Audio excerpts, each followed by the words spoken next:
Great. Well, thank you for checking out Public Finance Conversations. Today, we have Paul McDonnell with us, and he has quite the resume that we'll let him walk through today. But before we do that, I just want to say, Paul, thank you for doing this with us. I was very excited to sit down with you and do some of our prep, and also excited now. So if you wouldn't mind, give us a bit of your resume. Well, first off, Adam, I want to thank you for including me in this august group of public finance professionals that you assembled.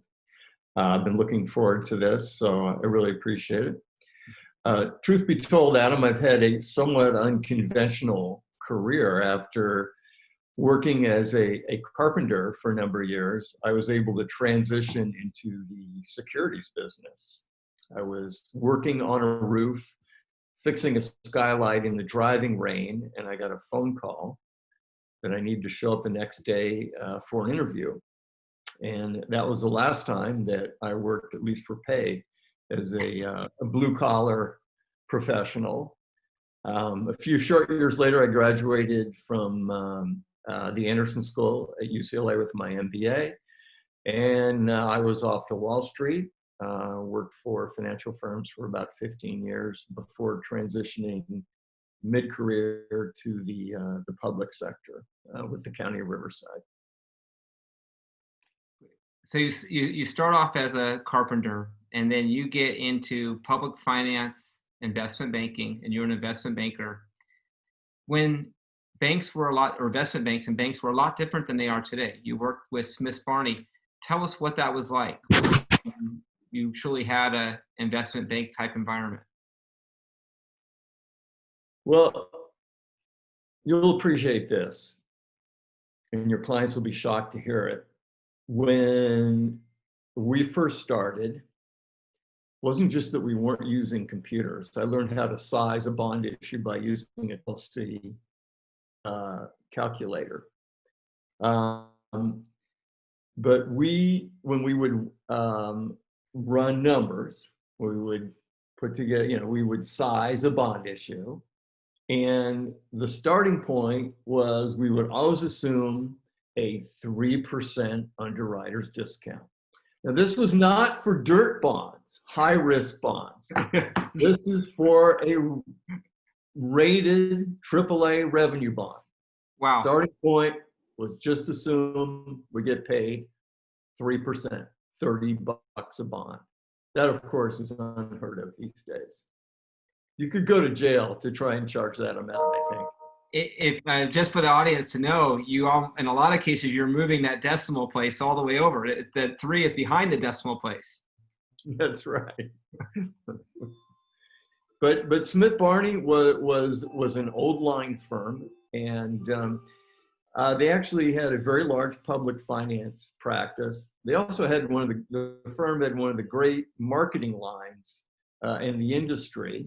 And they used to run a series of commercials, and their tagline was, at Smith Barney, they make money the old-fashioned way. They earn it. It's not quite the way that you hear people talking about hedge fund managers these days. Yeah, there was a period of change in Wall Street in the 80s into the 90s following the 1986 Tax Act, which eliminated a number of uses of municipal bonds and shrunk the volume. But it was a period of increasing regulation. The MSRB in '94 came in and limited political contributions to $250 for any candidate for whom one could vote. Prior to that, it was unlimited. So there was a lot of fundraising that went on. And people were getting hired in part because of political contributions, which is not necessarily the best way to select a banker. The SEC was promulgating regulations to achieve better disclosure. And then also in '94, the Orange County bankruptcy came along, which really spurred the need for additional disclosure. And Paul, when you were working at Smith Barney, that was before banks are what they are today. There was now, at the time, we called them the dream of a financial supermarket. and now that is the norm. Tell us a bit about how Smith Barney eventually became, part of a global organization, Citigroup. As I mentioned, Smith Barney was an old line firm. So they were a brokerage firm. They had a brokerage clientele, but they weren't dealing in the mass market. In the late 80s, the firm, which had been a closely held corporation owned by the senior managers, ran into some capital problems, and so they were eventually taken over by Sandy Weil, who was a titan on Wall Street and had built up Shearson to the point where they merged with Lehman Brothers and took over and merged with Shearson American Express, and that was one of the first big financial conglomerates dealing in the mass market. After parting ways with that firm, he eventually took over Smith Barney and acquired a number of firms along the way, including Salomon Brothers, and then eventually merged with Citibank. And then, interestingly, along the way, I had a chance to meet and work with Jamie Dimon, who was one of Sandy's proteges. And Jamie, of course, went on to emulate Sandy and perhaps even achieve greater heights with his stewardship of J.P. Morgan Chase. Certainly, he has certainly done well there. But you saw public finance investment banking during a lot of change. The interest rate environment for the better part of 30 years has been in a declining fashion. But in that era, we actually had some years of some pretty big increases. What was it like being in the business then? Well, I think what we've seen is greater trading volatility in the short term these days than we experienced 15 to 20 years ago. We had a greater number of opportunities to do refundings than we have now. Of course, now we can only do a refinancing on a current basis. So we can't have two sets of bonds outstanding on a tax exempt basis. Going back to the early days, there were no limitations on the number of advance refundings that one could have. So if there were multiple refundings outstanding, there were some complex calculations that came into play, but there are a greater number of opportunities for refinancing. And then as you mentioned, over the long term, since the early part of the 1980s, rates have been generally in a long-term decline. So there was plenty of opportunity to do refinancings.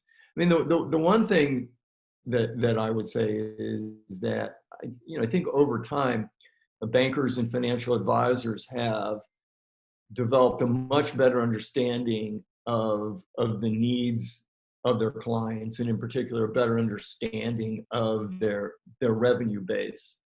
And I think, going back to the 1980s, the public finance industry really expanded, but had it, came out of much of the experience prior to that was on the revenue bond side of things. And here in California and dealing in the general municipal market, revenue bonds really are an exception to the type of issuance that we see. Most of the issuance that we see, are general credits, school credits, county credits, city credits, and so forth. So I think that there's been quite a bit of education in the industry to better understand the needs of the clients. So and I should be fair, I said 90s, but Paul, you started public finance investment banking in 84, and you went from LA. So the Olympics come to LA, you leave, you go to New York for a little while, and then you come back to LA. Is that how that worked? Left LA, went to New York, and then was in San Francisco for a couple of years, and then came to LA to open Smith Barney's public finance office. with a fellow who had been in the political arena. I mentioned political contributions were significant. He came out of the Reagan White House and then eventually went back to work for government as an ambassador. So we opened the office and did a lot of knocking on doors and drumming up business. Interesting. So so were you the numbers guy and he's the door opener, or is it a little different than that? Yes, although though I learned a few skills from him on the marketing side in the process. Oh, But good. he was a charismatic figure, and he was able to open a number of doors. He had quite a Rolodex. Good. And we're going to get to it in a little while, but you certainly know how to dive into the numbers. So you're doing public finance investment banking, and you eventually make this move about 60 miles inland to Riverside County, and you become the Riverside County Treasurer Tax Collector. How did that go from public finance investment banking, bachelor living by the beach, to full house being Treasurer Tax Collector in Riverside County in the suburban neighborhood? Well, it was interesting and challenging to move not only from the beach to Riverside, but to move from a private sector organization to work inside a public entity. Even though on the finance side, as you currently are working for a firm that is subject to regulation. At the time, I was a registered security principal. We were subject to all kinds of regulations.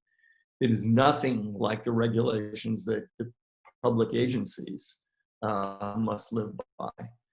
And in the organizations are much more bureaucratic. So that was a major adjustment for me coming from the outside to learn how to operate in that environment. Fortunately, I had the opportunity to, as coming into an elected position and running and winning the office, I had a degree of independence that I might not otherwise have had. So I had the opportunity to be part of a very large organization, 15,000 employees. With my own little operation, we had 120 employees. But we were able to come in and remake and modernize the organization and transform it to a professional operation. And that was incredibly rewarding for me. So, Paul, as you are the treasurer tax collector, I see it as three major areas. There's a collection side, there's a processing side, and then, well, there's a customer service side, which we shouldn't forget. And then there's also the investment side. Certainly the investment side aligned with your education and your training as an investment banker. But what about these other areas that you had to dive into? What was that process like? Well, as you mentioned, the investment side was not that different from some of the experiences I had in banking. And so that was fairly easy to get my arms around. The more challenging side was the customer service side and the tax collection side. The customer service side is a tremendous challenge that governments face in that revenues are limited, yet people expect a high degree of service. I used to say they want Nordstrom service at Walmart prices. And that's difficult to provide, but with technology and a good attitude, I think you can go a long way. The tax collection side, the basic tax collection is fairly simple. Just crank out the bills, send them in the mail, and the money comes in. The problems come up when people don't pay, or there is some error in the account, either on the billing side or on the payment side. And those can be painful and time consuming. But through the help of many of the good people in the office who had been there for years, and the treasurers, State Association of Treasurers, I was able to learn very quickly. And because of that, we were able to take on some big problems that the office was facing on the tax side. We inherited a very, very large inventory of unsold defaulted parcels. Um, and it was so large that on my first day in office, I was greeted by a top of the fold news story with quotes from my predecessor stating that this unsold inventory was a house of cards that was going to bring the county down to bankruptcy. Well, that proved not to be true. It wasn't true in the first place, but we were able to turn it around pretty quickly. When you came in and that story was published, you had an immediate need to unload some properties. What was a new approach that you took to try to accomplish that?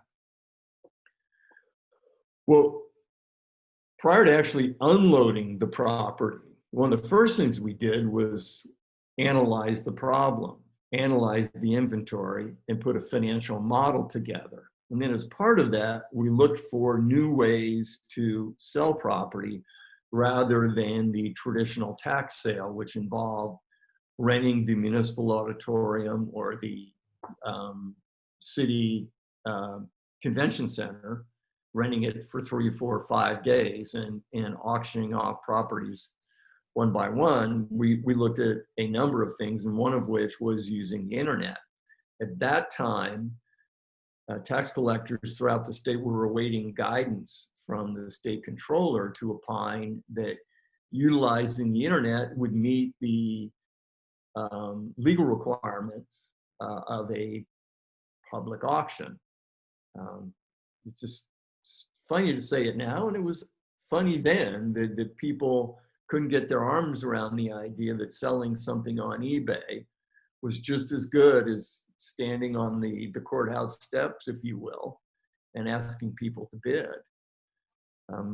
We waited a while. We couldn't get an answer out of the controller's office, and finally we just scheduled the sale. And my position was, let them take us to court. I can't wait to get on the witness stand and explain why selling it on eBay was a public auction and a good deal.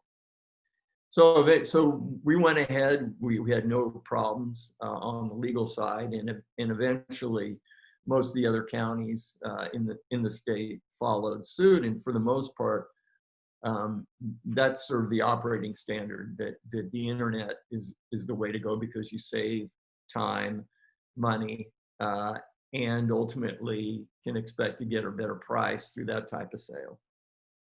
So, Paul, before you're selling property, or a treasurer task force are selling property on the internet, I'm trying to envision the people that are showing up to this. Do you have guys with briefcase and handcuffs to them and a trench coat, or who's showing up at the courthouse to buy these properties? Well, those people and everyone in between. Tax sales were very often promoted as part of a menu of get rich quick schemes, late night infomercials. This is how you can buy property for pennies on the dollar. And so we had individuals who, showed up bleary-eyed after watching late night TV the night before. And then we had folks who were regular attendees, who were part of corporate entities that for whom this was their primary business, and that they assembled hundreds of parcels every year from across the country, and they were able to buy on the cheap, very often with limited competition, and then resell the properties for a substantial profit. But it was not without problems, because very often the the research that people did was limited.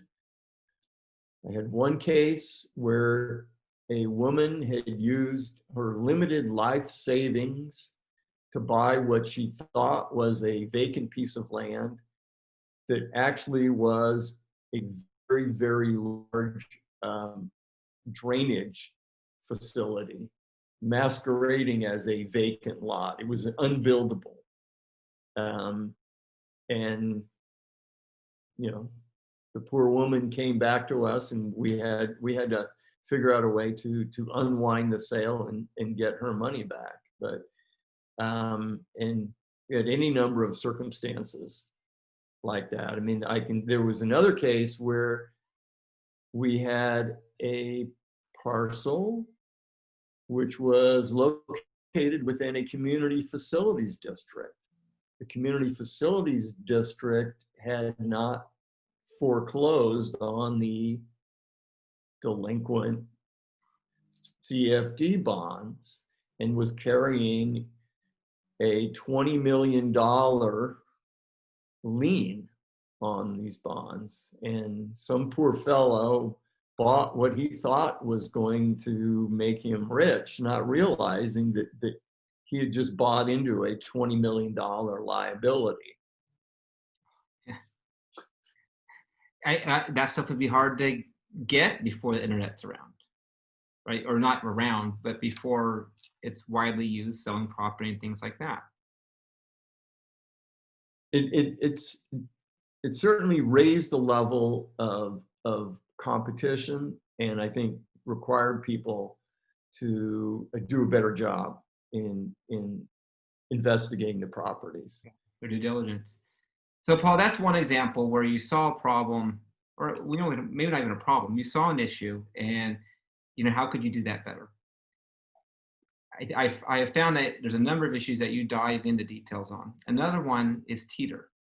Maybe you could take a moment to talk a bit about the teeter program and kind of walk through some of the things you've done there.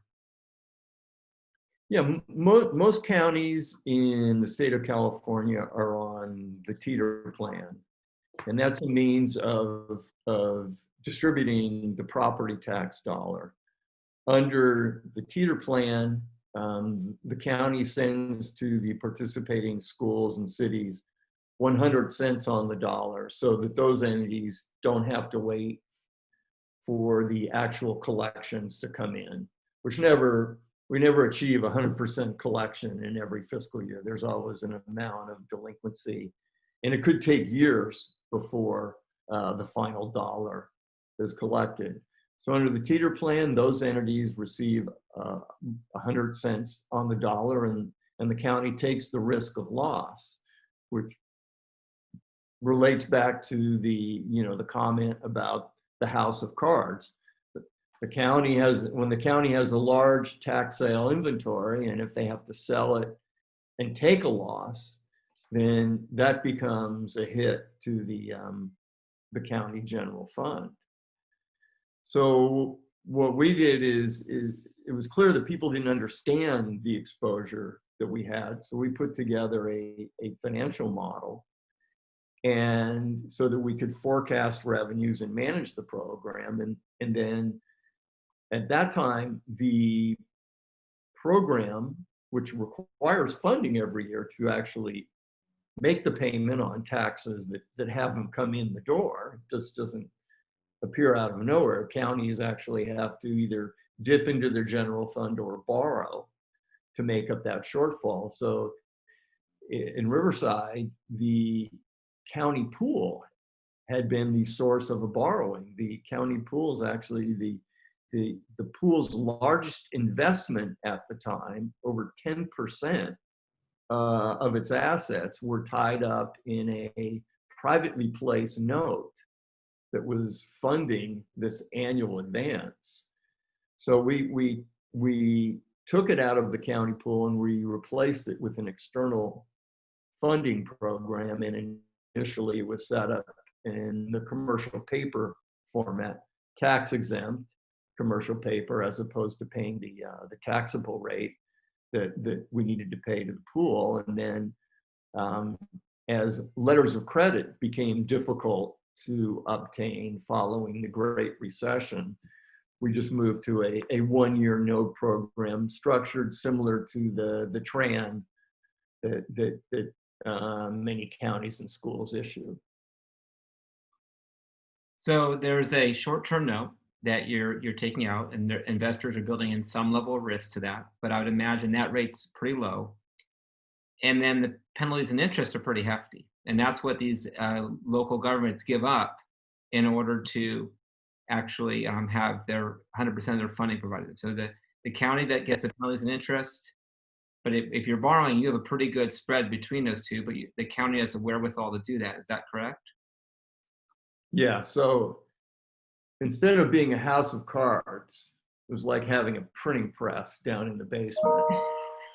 Um, during the first part of the millennium, the teeter program in Riverside County was spinning off $50 million a year, which at that point made it the second largest source of discretionary revenue behind the core property tax. And the reason that it was spinning off such a high number was because at that time, we'd been in a period of years where the delinquency rate was 5 and 6%. Just this past year, it ended up at 2%. So delinquencies were quite a bit higher. And then the income, which comes in, is as you mentioned, is the 10% penalty, which attaches if you're 1 day late. And then if the payment is unpaid during the following fiscal year, then interest accrues at 1.5% a month. So the county is generating a gross return in excess of 20%, and then has a cost of financing right now, which you mentioned is really low. And then the only other element in the equation is a set aside for actual losses.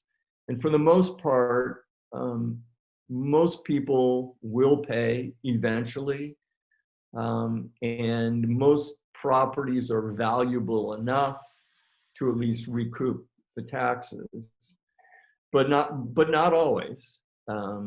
So generally, as long as that loss is a couple of percent, if you will, and on that annualized basis, you're still netting 18 to 20%, which is a heck of a return. It's actually higher than credit card rates, yet you are a secured lender with priority above everyone else except the IRS. So it's a pretty safe play.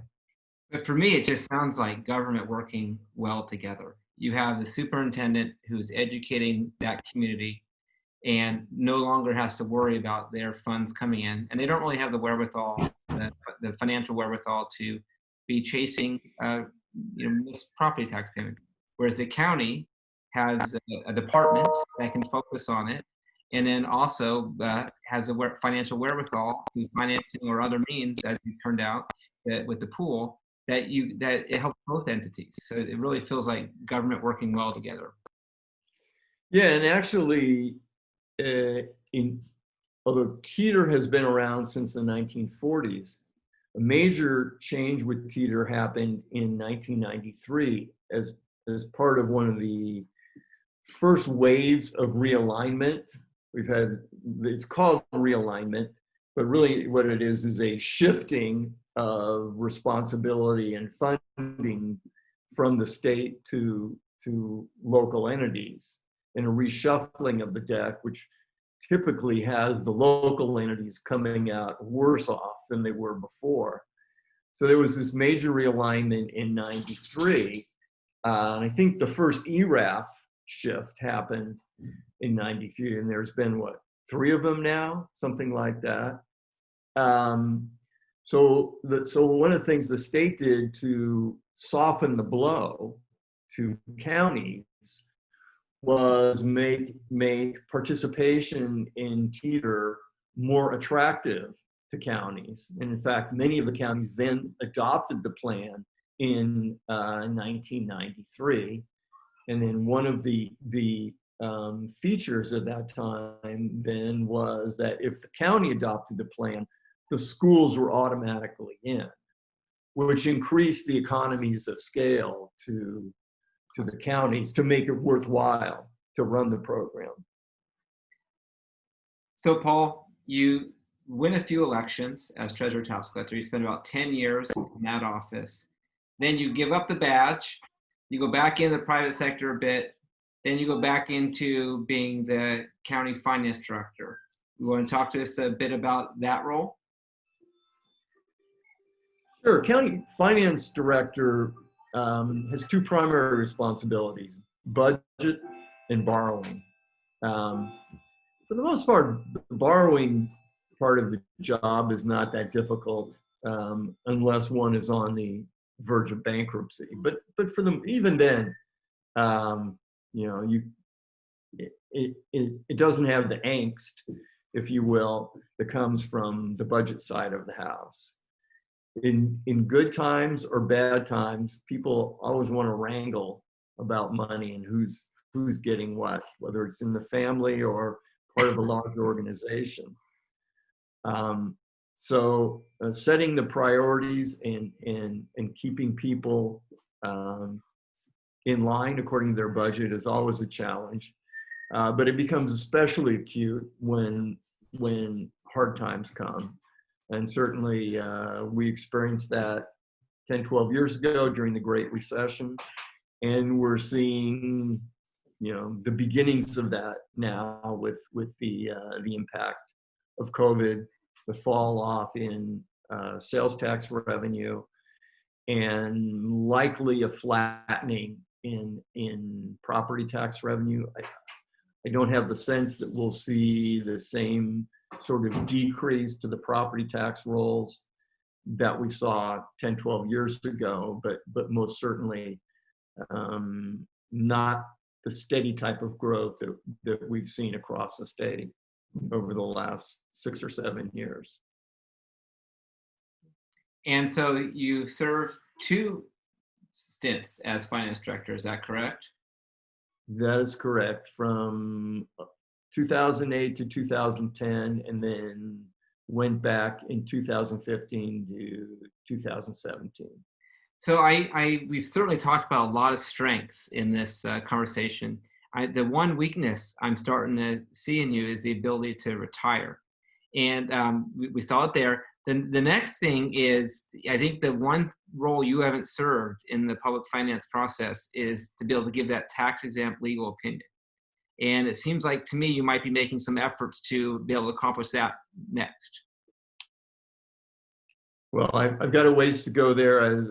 I've just finished my first year of law school, and I'm actually awaiting the results of the first year law students exam, which I took a couple of months ago. Those will be posted tomorrow. So hopefully I pass that. I've got 3 more years to go. So if I make it that far and I'm still alive and I pass the full bar and I beg someone to take me on board, then I might be in a position to give a tax exempt opinion. Yes. Well, I have an idea for you. In the first public finance conversation we did was with Bob Whalen. And one of the issues he had was, or not his firm had, was getting in the Red Book. And in order to get in the Red Book, you had to do a deal. And so they partnered up with someone. So I think we get McDonnell LLC, and we go talk to Bob Whalen and see if you could do a tax exempt opinion with his office. Okay.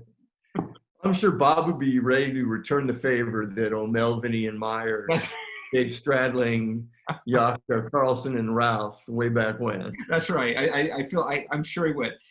So Paul, thank you for taking the time to share with us about your career. And I think it is a very distinguished career, but I also know that your family is very important to you.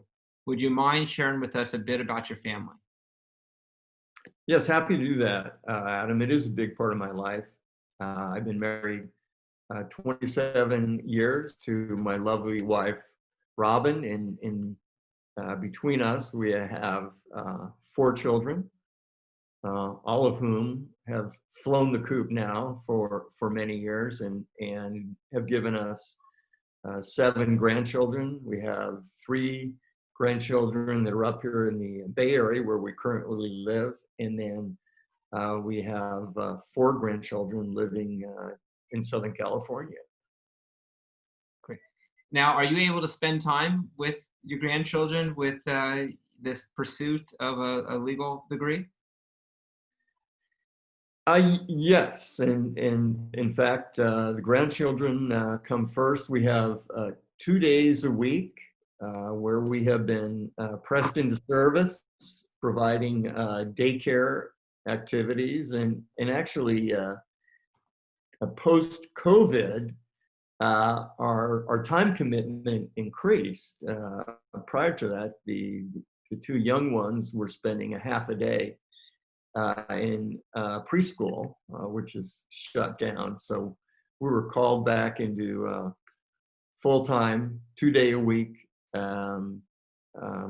duty, which we do enjoy, but we very much appreciate the rest of the week, and we especially appreciate when we put them both down for their naps, however brief they may be. Great. And now you're living back up in Oakland. So there was times in LA, a little bit of time in New York, Riverside, and you've made your way back up north. How do you like that? I very much enjoy it. I must say that I like the climate here. Um, it, the weather is just a little bit cooler, and I especially like that when I'm out on the bike riding. I like to spend time out on my road bike, and it's just mind-boggling to me to think of all the 100-degree days riding the bike down in Riverside. When I'm out here and it's 80 and I feel like I'm wilting. How often are you getting out? At this point, 5 days a week. Oh, that's great. That's great. So isn't that what retirement is supposed to be for? A lot of guys I hear about the golf course and especially the 19th hole, but you are staying very busy, and that I would expect nothing less. Paul, as we wrap up this public finance conversation, I just want to take a few minutes to talk about some of the reasons why I thought it was important to have you on this. One is I have always admired how you'll research an issue, and you know that once you've put that time in and you know that issue, there's nothing that can get in your way, and you're going to be a bulldozer to go solve that issue. We've talked about it with the property sales, just so many other things you've dove into. And a lot of people think about ways around the wall, ways over the wall, dig a hole under it. I don't see that in you. I see is I know the answer. I've researched this. I know it's sound. I'm going to just go right through that wall. And so I think that's one thing that I think you really should be proud of. The other thing I'd say is you're part of that, and I think this goes hand in hand with that, is that you really can influence people. And so not just in topics of public finance that we've talked about, but also you've influenced 2 of your stepchildren to be in the industry. They've chosen the same field that you have. And you've also, I've seen you at strategic points in people's career, stepped in and helped them get to that next level. And there's more than 2 hands worth of people that I can say that about. And I think that's pretty rare. And the final thing I'd say is your ability to adapt to different circumstances. When you were a professional and you were working every day, you certainly fit that role just fine. And now I see you as a grandparent, and I never would have thought that I could see you lock yourself up in a dog cage and make 3 or 4-year-olds laugh like crazy. And I'm sorry I said it was a final one, but I just have to say one more. Paul, you're one of when I have to make a tough decision in either my life or career or for our company, I have this small group of people that I imagine at the table that I have to explain this to. You're one of those people. And so I think that says a lot about how much I value you and how important your opinion is. But with that, I want to thank you for doing this with us. I know you are retired and appreciate you taking that time with us. Well, thank you, Adam. As I said before, I appreciate the opportunity to do this with you. It's a real joy to see the good work you have done, not only in putting this program together, but in taking the Fieldman firm and moving it forward and positioning it for the next period of growth. As you mentioned, I started out as an investment banker and talked about being able to get a 3% discount. That's somewhat joking, but that was our goal, to get as much money as we could. And one sees things very differently when you're on the other side of the table, either as a financial advisor or as an issuer. And I that's very important. What we do in looking out for the public dollar is very important. So I laud you for that. Great. Well, thank you, Paul, very much. And I've learned a lot from you to get to that point. So thank you for doing this interview. Thank you. My pleasure.